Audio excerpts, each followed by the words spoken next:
it's killing cities. I think actually, it's turning them into museums, and art is art is doing that as part of that machine. It's interesting in itself. This art was an invention of the last 200 years. Most of the world does not have a word. Most cultures don't even have a word for art.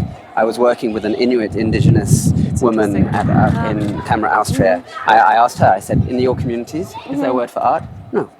There's never been a word for art. Art used to be part of life. It was something. It could be anything. I mean, even the Greeks didn't have a word for art. For our civilization, the great start of civilization. No, they had this word. They had techne, which meant that you could. It was anything that you did with attention and skill. Okay. So it could be running an interview. I think you've done this interview as an artwork. You've thought about it. You've given it attention. You haven't just gone, I'm going to go sit in a cafe and talk to him. You've given it work and attention and skill.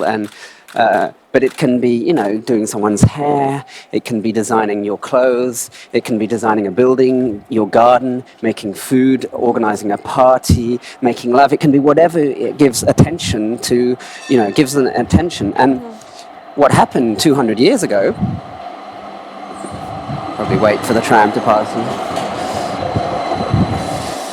What happened in Europe 200 years ago, this idea, this invention of art, was brought in by the city, the white men, colonizers, elite in the cities, partly to destroy the word fine art or beaux-arts was about polite art.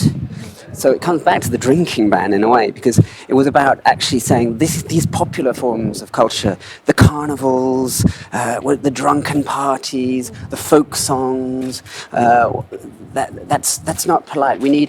So they started to build museums and concert halls. There were no museums and concert halls 200 years ago. And it was all about separating art from life and making art this polite thing for the middle classes that you look at and they contemplate, that you're not involved in. Before that, art was a festival. You were involved. It was popular. There wasn't this idea of the genius. There wasn't this idea of craft and artists being separate, or genius and skill being separate. And I think in this period of crisis, where if we look 200 years ago, is when they start bringing the fossil fuels out of the ground and they invent this term art. I think we're in a moment where we have to totally reinvent what art is and bring it back to life. We have a culture which has turned its back on life. We have to turn our faces back to life, and art has to become, in the laboratory of insurrectionary imagination, we say art is simply paying attention.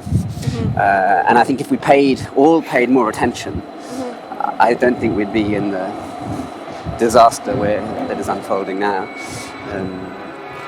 And so, yeah.